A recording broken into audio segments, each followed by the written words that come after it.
What's up everyone, welcome back to ARTV. My name is John and it's time for a throwback review. We're going to be talking about the 1977 classic album, the 11th studio album, but only the second featuring pretty much their classic lineup. It's Fleetwood Mac and their amazing album Rumours.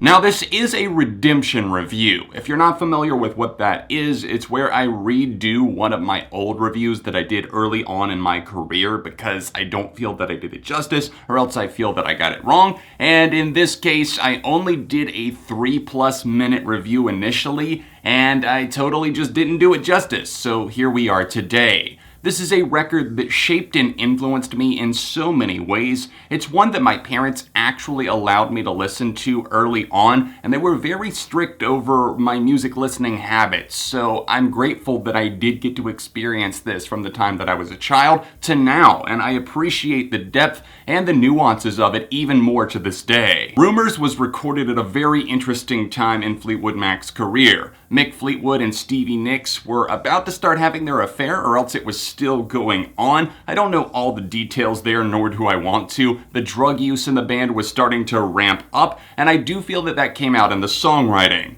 What we also got coming off the heels of their highly successful and amazing, might I add, second self-titled album in 1975, this time they really vamped up the harmonies and the fact that there was just a collaborative spirit to the album. Pretty much half of the record is chock full of damn classics. You know, the songs like Dreams, even Secondhand, News, Go Your Own Way, The Chains, Songbird. I could keep going, but I don't want to read the entire track list.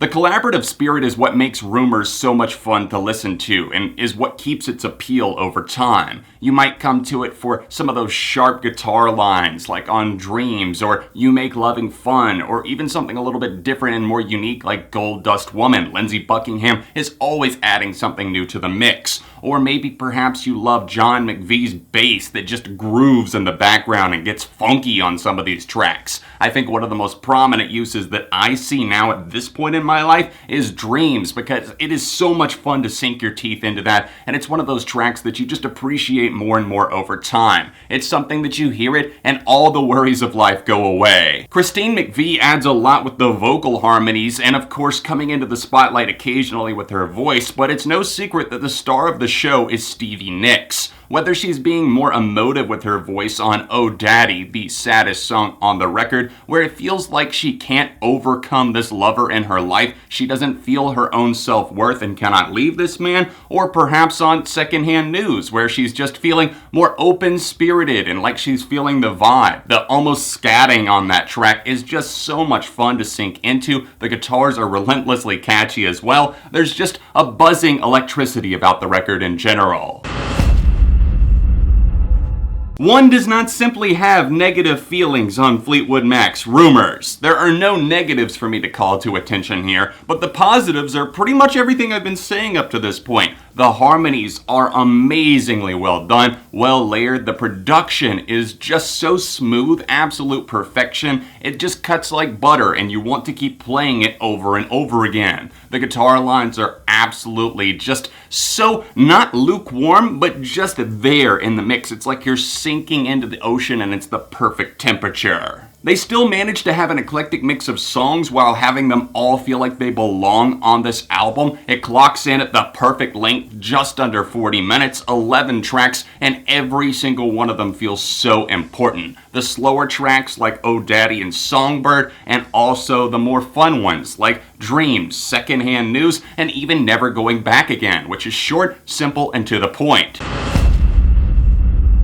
Are some of these songs overplayed? Probably, but does it matter or affect their quality or my ability to come back to them in any way, shape, or form? Absolutely not. Anytime that Dreams comes on or Go Your Own Way, you best believe that I am rocking the hell out because these are classics for a reason. They aren't like some songs that feel cheap from that era, from the 70s and the 80s, even the 60s. There were a lot of songs that did feel cheap in some ways, and while I do have nostalgia for much of that because my parents played it for me back in the day, I don't necessarily feel as much of a dramatic connection to it. With Rumours, that is not the case. I feel every single song in my bones. It's something that overtakes. I think Dreams is one of the ones that initially stood out to me as a child and still remains a favorite, but at this point, I think it's a favorite just because of not only Nyx as a vocalist here and just how in control she just feels. I think that the instrumentation from the bass and the guitars that feel a little bit forlorn and they're sliding in the background, the solo on this track is magnificent, everything about it. And then the gang vocals coming together on something like The Chain, one of the greatest songs of all time. I don't want to hear any arguments there.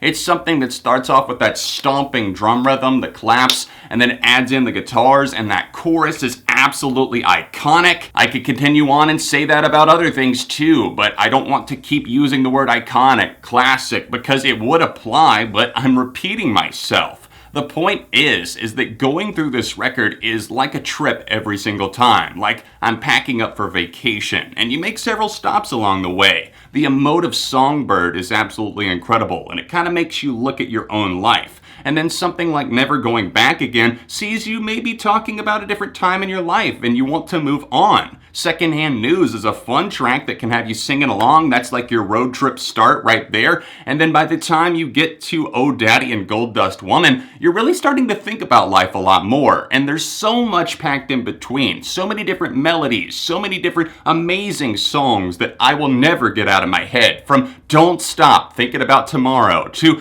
the more you make loving fun type songs that definitely have you maybe reflecting on your own relationships. There is something for every occasion and every stop of life. There's two final songs that I want to call attention to, the first of those being I Don't Want to Know. This is a song that definitely emphasizes the harmonies, and I think that they excel. There's a light acoustic guitar, it's a very swift and on its feet type song with a lot of momentum behind it, and then that of course moves into Oh Daddy, a much slower song that I've already discussed, but the closing moment, Gold Dust Woman, absolutely charms me at this point. It's a song that Stevie Nicks wrote because she felt groupies and the pressures of drugs were starting to infiltrate the group. And in the music community, this was still relatively new to Stevie Nicks especially, and Lindsey Buckingham. They had just joined the group before the recording of the self-titled album in 1975, and at this point, things were really catching fire. This album took off really everywhere, and being as they had members from the UK and also the US, they were really just blowing up worldwide. And in the US, they sold over 20 million records, and in the UK, they did a similar thing. It was a huge record, and I think that Gold Dust Woman is kind of a summation of everything that was going on in the collective mind of Fleetwood, especially Stevie Nicks.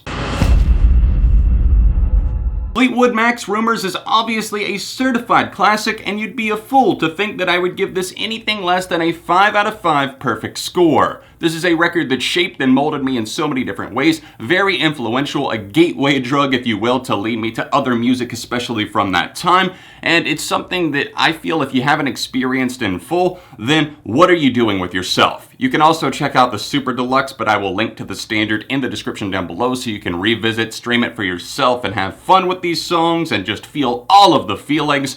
And of course, if you enjoyed this throwback review, please drop a like on it. I've been meaning to do this for a while now, so enjoy. We're in the holiday season now, so this is me giving back to you. Finally, a proper review of Rumours is in the bag for ARTV. Thanks again for watching and subscribing to the channel. If you would like to support me in my endeavors on both of my channels on Patreon, then click the top link down below, or else pick up some of my merch, which is in that floating merch shelf directly below this video. Other than that, a couple of other throwback reviews right here, and I'll see you soon for more on ARTV.